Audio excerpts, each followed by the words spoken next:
ভূর্ভুবস্বঃ তস্যবিতুর্বরেণ্যং ভর্গো দেবস্য ধীমহি ধিয়ো প্রচোদয়াৎ। ওং গঙ্গা মাতায় নমঃ। ওং গঙ্গা মাতায় নমঃ।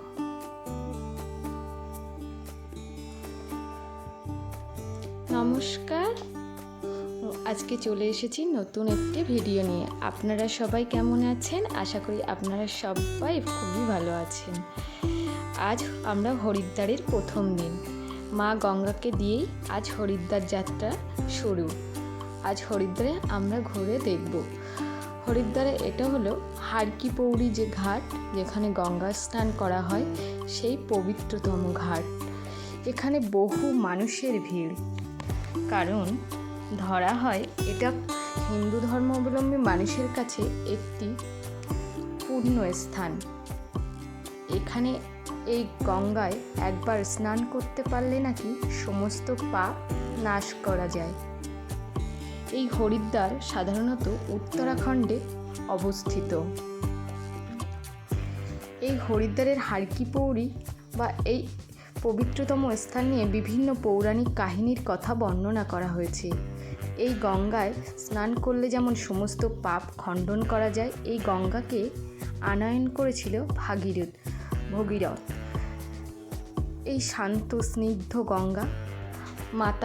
গঙ্গাকে মাতা রূপে হিন্দু ধর্মাবলম্বীর মানুষেরা সাধারণত পুজো করে থাকেন। তাদের কাছে সব থেকে পবিত্রতম নদী হলো গঙ্গা নদী। এমনকি তাদের পূর্বপুরুষদের উদ্দেশ্যে এই গঙ্গায় অস্থি দান করে থাকেন। বলা হয়, কেউ মারা গেলে যদি গঙ্গায় অস্থি দান না করা হয় তাহলে নাকি তার আত্মা পুণ্য লাভ করে না।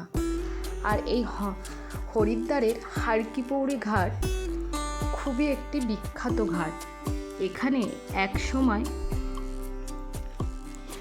এক গরুর পাখি যখন মহাজাগতিক গরুর পাখি যখন অমৃত নিয়ে এখান দিয়ে যাচ্ছিল, তার থেকে কয়েক ফোঁটা অমৃত এই নদীতেই পড়ে।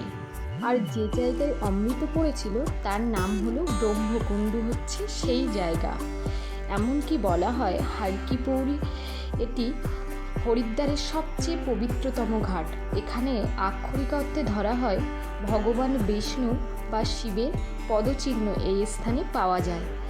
তাই এটাকে হিন্দু ধর্মাবলম্বী মানুষের কাছে সব থেকে পবিত্রতম একটি স্থানের মধ্যে অন্যতম হলো এই ঘাট।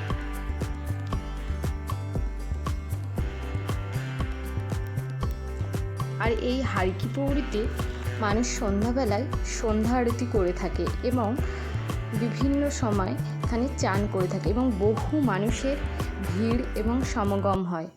আর এখানে 12 বছর অন্তর কুম্ভ মেলার আয়োজন করা হয়।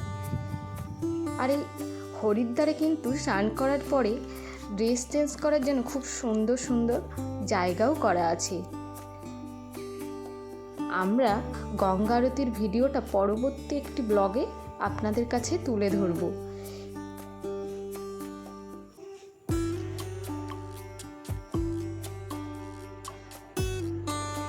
প্রতি বছর এখানে লক্ষ লক্ষ মানুষের সমাগম হয়, কারণ হিন্দু ধর্মাবলম্বী মানুষের কাছে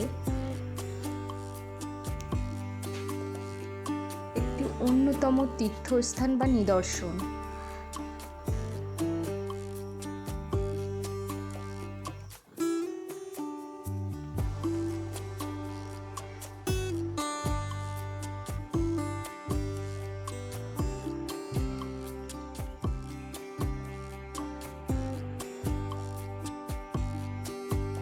আপনারা সবাই ভিডিওতে দেখতে পাচ্ছেন গঙ্গা স্নানে সবাই কত ব্যস্ত।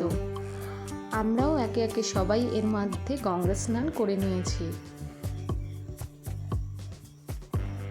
এমনকি পৌরাণিক কাহিনীতে বলা হয় যে গঙ্গা স্নানের পর গা হাত পা মুছতে নেই, কারণ এই জল গায়েই যদি শুকিয়ে নেওয়া যায় তাহলে নাকি সেটি খুবই ভালো।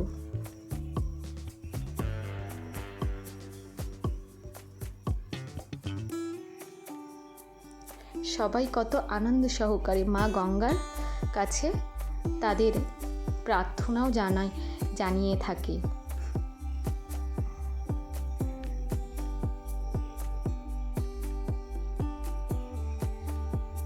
এখানে বিভিন্ন রকমভাবে অনেকে পুজো দিয়ে থাকে। একটি ছোট শালপাতার মধ্যে ফুল, প্রদীপ এবং সেগুলোকে তাদের মনস্কামনা জানিয়ে গঙ্গার জলে ভাসিয়ে দেয়, যেটাতে বলা হয় যে এইভাবে দিলে তাদের মনস্কামনা পূর্ণ হয়। এছাড়া হরিদ্বারে আরও বিশেষ কিছু মন্দির আছে। এটি হলো মাতাজির মন্দির, এটি আমাদের হোটেল থেকে খুবই কাছে ছিল। এখানে মন্দিরগুলোতে সাধারণত ফটো বা ভিডিও খুব একটা অ্যালাউ করে না। এখানকার উত্তরাখণ্ডের এই হরিদ্বারের মন্দিরগুলো এত পরিষ্কার পরিচ্ছন্ন, সত্যি কিছু বলার কোনো ভাষাই নেই। মন্দির এত পরিষ্কার পরিচ্ছন্ন, দেখলেই মনটা ভরে যায়।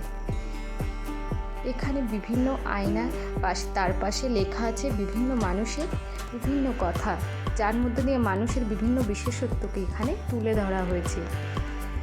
উত্তরাখণ্ড হলো এমন একটি জায়গা যেন মনে হবে এটা একটি পূর্ণভূমি। প্রতিটা জায়গায় বিভিন্ন দেবদেবীর পূজা অর্চনা হয়ে থাকে, বিভিন্ন মুনি ঋষির বাস। পাহাড় কেটে কেটে তৈরি হয়েছে বিভিন্ন মন্দির।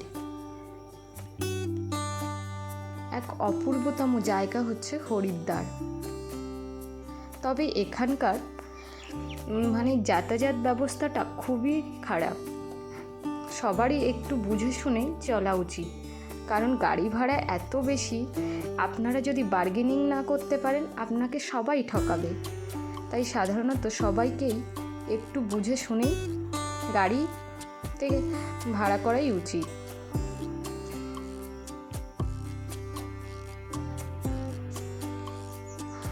আশা করি আজকের হরিদ্বারে গঙ্গা স্নান ভিডিওটা আপনাদের খুবই ভালো লাগলো।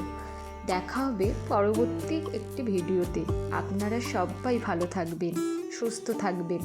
পরবর্তী ভিডিওতে হরিদ্বারের গঙ্গা আরতি আপনাদের সামনে তুলে ধরব। এখানে কিভাবে গঙ্গা আরতি হয় তারই কিছু বিশেষ মুহূর্ত আপনাদের পরবর্তী ব্লগে দেখাবো। এটাতে দেখালে ব্লগটা বেশি বড় হয়ে যেত।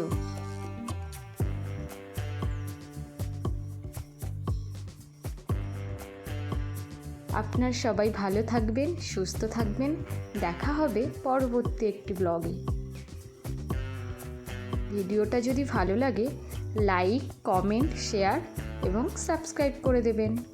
ধন্যবাদ।